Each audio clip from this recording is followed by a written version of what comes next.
Major upgrades coming for Killeen firefighters. A brand new complex combines Fire Station 4, an emergency operations center, support services hub, and a brand new training academy. We got an exclusive tour a week before the grand opening with Fire Chief James Kabinski, and he shows us all the bells and whistles.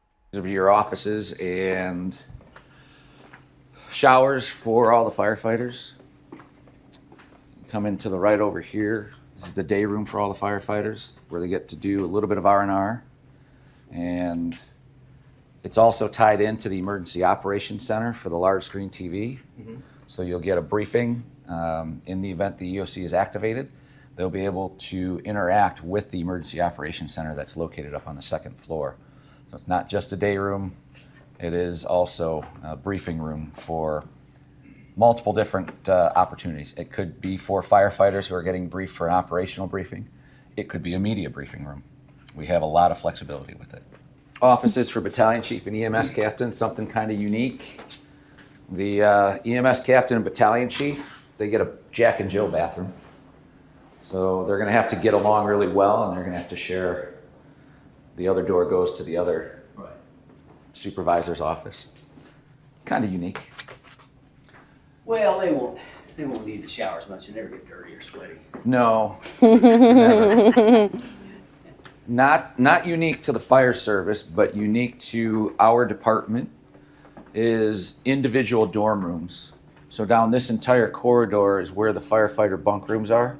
All of our other stations have either communal bunk rooms of maybe a 3/4 wall, or they have 2 rooms or 2 beds per room. This is the first in our city where they have individual bunk rooms. They're really nice. And then this one is the station captain's dorm. So this is where he has his own office, or she, that they can meet with employees, do their paperwork, other items like that.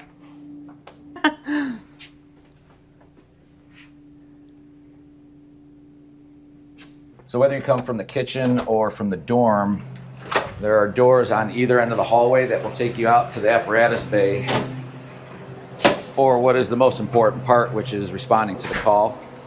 Gets you quickly to the apparatus and get out to the rig and get out to your assigned call.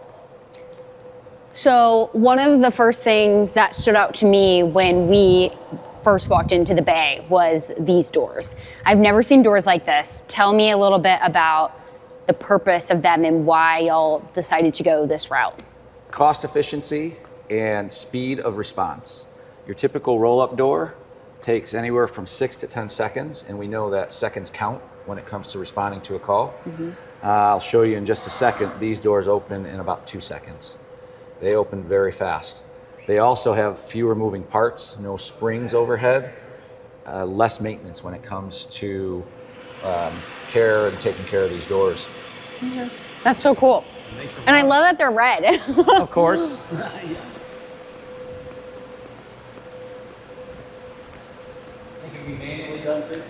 Yeah, there's a door opener in the door.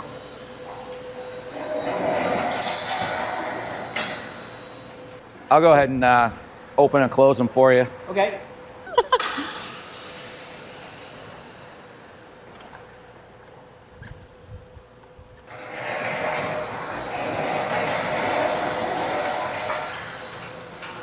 Is that going to be a weight room? So that will be fitness, additional fitness. We have 2 fitness areas. Over on this side is what we call the dirty side. This is where the firefighter's bunker gear is stored, away from the diesel exhaust fumes. And you can see some of the firefighters have started moving in their bunker gear. Enough room for 38 firefighters here. So the end of shift, it goes in here. Start of shift, they come pick it up out of here, set it out by whichever apparatus they're assigned to. You said there are 38 spots available for firefighters. Has it been like a dogfight for the firefighters who wants to be at the new station? It has. So there are 73 firefighters assigned per shift, and it's been 2 months since the announcements had started and the station assignments had began being discussed. The battalion chiefs for each battalion are responsible for that. We don't get into that mix as administration, but they do keep us apprised of what's going on, and there have been a lot of discussions over those 2 months of who wanted to come to the new station especially. You have a decon room, so when firefighters come back from a fire, they don't have all that soot that's on them taken into the station. They come in here, do a quick wash down, and then they can switch into clean clothes before they go back into their living quarters. None of those products of combustion are still on their body or in their clothes.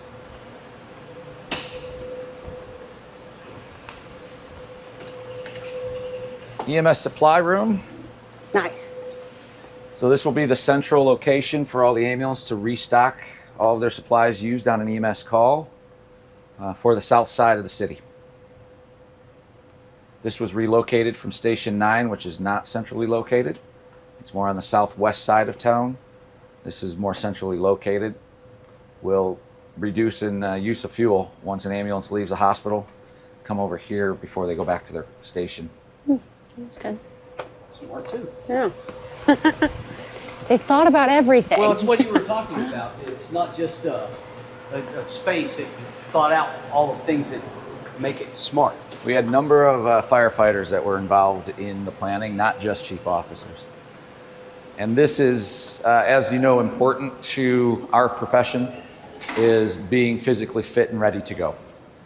So we have an entire fitness center that's going to be available not only to the firefighters, but we anticipate our cadets from the academy to be able to utilize this as well as part of their annual fitness training or daily fitness training. So they'll be able to use the inside fitness center here. We have a second floor loft that is going to have different cardio and weight training areas. And behind me are the dual doors that they'll prop open, and they can utilize outside space for running, jogging, any kind of calisthenics they might have to do. So it's a well thought out plan in ways of making sure our firefighters are fit and ready to go as well. Covered patio with barbecue grill. A new girl. Small girl. Oh. So on the first floor, but very separate from the fire station, we don't want to have cadets have access to the fire station. It's a little bit more of a secure area. This is the entrance to our training academy and EOC. So on the first floor here will be all the offices for the training academy captains, fire rescue officers who instruct the training academy, a limited area for computers for testing for any of the cadets, any of the things like that, mainly full-time staff. So it restricts access a little bit, that we don't have non-hired personnel that are mixed in or could potentially have access to the fire station. But then once they come in here, they either take the elevator or the stairs up through the very tall lobby here. And we have some flags that we're going to put on display. Most importantly, and near and dear to me, is that this area will be dedicated to Captain Marvin Taylor and Fire Rescue Officer Patrick Bergman, who we both lost to active duty and line of duty. So we will have a display here to never forget two of our members who aren't with us anymore today. So a couple of chairs to sit, but most importantly, focus on our guys that aren't with us anymore. Perfect. So as you can see, still moving lots of things in. This is your main hallway to the fire academy. And then where Joe just came out of there, that's your secured area. Joe came out and went back in. Yeah. Just keep going, Joe. Yeah. This is as is. This is the emergency management area. So this is your more secured area for all the emergency management staff. Individual offices for senior emergency management specialists, for the director and assistant director of emergency management. And one thing that they're not used to, they got a pretty nice break room as well here. These offices can be breakout rooms. Definitely excited about, they've got some good space to just get away from the grind. We've gotten used to working 8-hour days without really taking a break. Especially nice is the conference room. They don't have a designated conference room, so we'll be able to have a meaningful meeting space that will hold at least 12 people in the conference room. Again, this is all integrated into the EOC.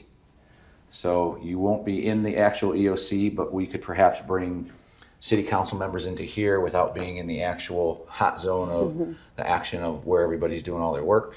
And they could sit in here and see what's going on, be briefed, and be right on the other side of the wall if needed. And that's not typically what you would do, but you never know. Every circumstance is different. Yeah. Talking a little bit about that, like the purpose of an EOC, like some people just might not know. So like, give me a couple examples of scenarios where an EOC might be necessary. So if we were to have major flooding event, all of the city staff and even perhaps county staff, if it affects the city of Killeen or maybe the Collar area directly around it, would all report here. And this is where our planning area would be. We would start doing the logistics, the operations, the planning, the finance part of it. There's a lot that goes into it, and all of the large players, and I don't want to say large, the major players, finance director, public works director, city manager, this is where we all come and we start to direct the plan on how we're going to manage that incident.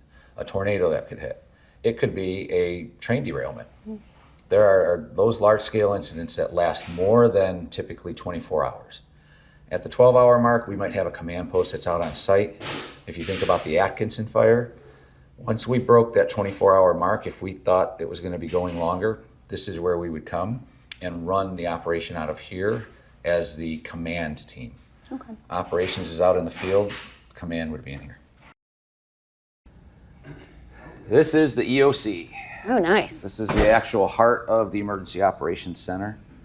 And we will have everything wired up, ready to go by next Thursday. So we're less than 10 days away. To my right is going to be a large 5x2 screen video wall that we can tap into cameras throughout the city. So let's say a weather event comes through, we can tap into the public works traffic cameras and see what's been affected. We can also tap into the real-time crime center and have officers who are out on the street who are working in the midst of the disaster and actually see what they're seeing, which is going to allow us to manage, plan, operate that disaster a whole lot better because we get real-time eyes on the situation. Yeah. We can turn into the weather center, we can turn into KCEN News and get the live updates right away, right through that large video wall, as well as the other screens that are going to be on the other side. So Really everything was thought out. it was How long was the planning process in this whole facility? 3.5 years. It's crazy. Long time. It is a long time. I bet it's a breath of fresh air to see it almost ready It to is. be in service. Almost ready. And for the grand opening, can't wait for you to come in and see what the final product is. I love being able to give the inside exclusive look because when you do that grand opening, it's really nice to see, wow, this looks great.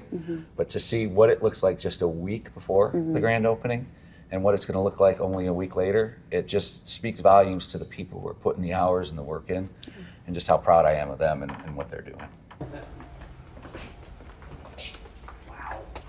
These are our classrooms. Rack room. Oh yeah, that rack room is insane. Yeah, it's nice. Yeah, this is a great size. And then you could like split it up if you need to. Correct. Wow. So this will be Training Academy classroom primarily. And then if the EOC is activated, we close the wall. All of these TVs are tied to the EOC, will be in a master control that we can say, this is your logistics area, this is your finance area, the room on the other side will be your planning area, and then the command will be in the center area, in the actual EOC.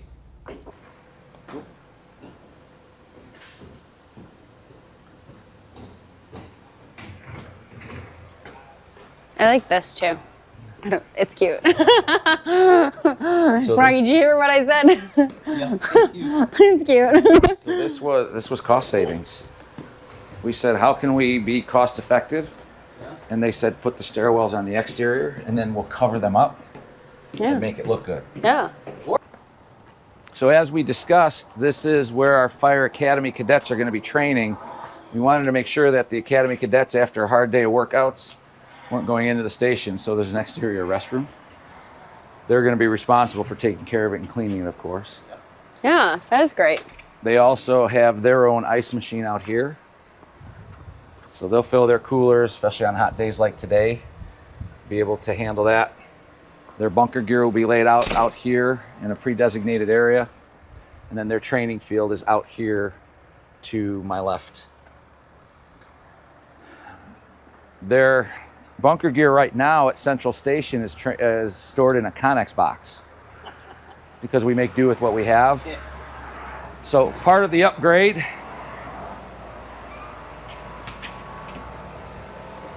they get their very own bunker gear storage. Very similar to what's inside of the fire station. They'll be storing their bunker gear on the exterior of the building. There is ventilation in here. I'll be honest, when I was starting here, I looked and said, because we didn't have that where I came from, I says, man, what is this support services division? I didn't understand it, and I'm glad I took the time to learn what it is, because they are, quite honestly, they're the heartbeat of keeping the fire department up and running. They are the guys and gals who get the men and women on the operations side the tools, equipment to be able to do their job. So our reserve ambulances will be stored under cover. Right now they're stored out in the open, in the sun. They've received hail damage during our recent hailstorms.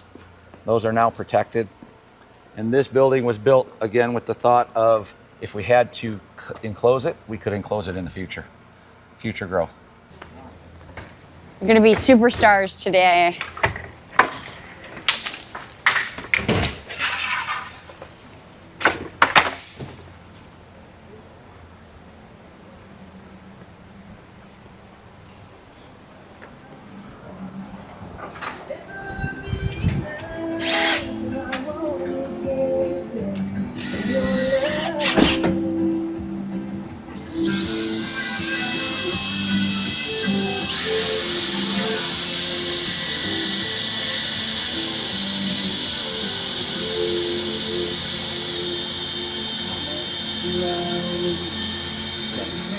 Here. Wow. That one's replacing a old ladder truck down at Station 9 on Buddy Trail. It looks sharp. It does.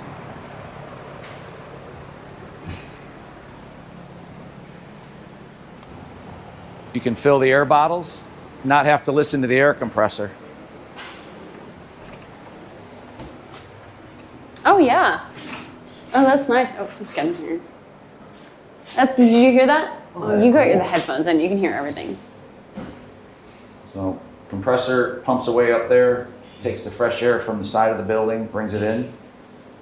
It's all filtered and then monitored to make sure that the air that is going in the tank is the same quality as what you breathe.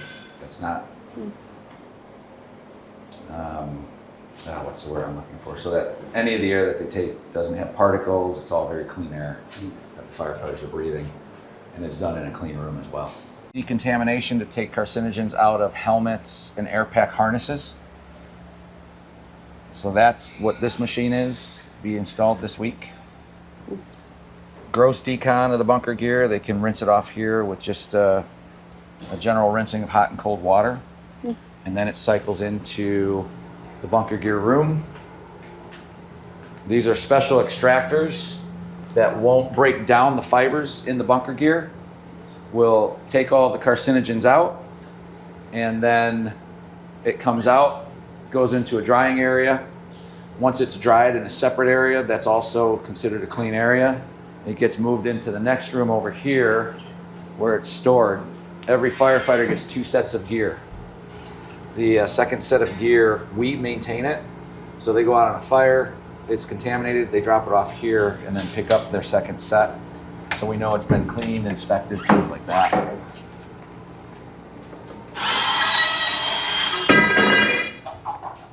Wow. So all the support services personnel will have their own offices. Another thing they didn't have was their own break room. Common theme, got to take a break. We can't just keep working them hard without expecting them to take a little bit of downtime. And there's no doubt about it. These guys and gals, they work hard and are very bad at taking some downtime. I want to make sure that we give them an opportunity to take that downtime. The facility, built for growth, Fire Station 4 will be in full service on September 5th.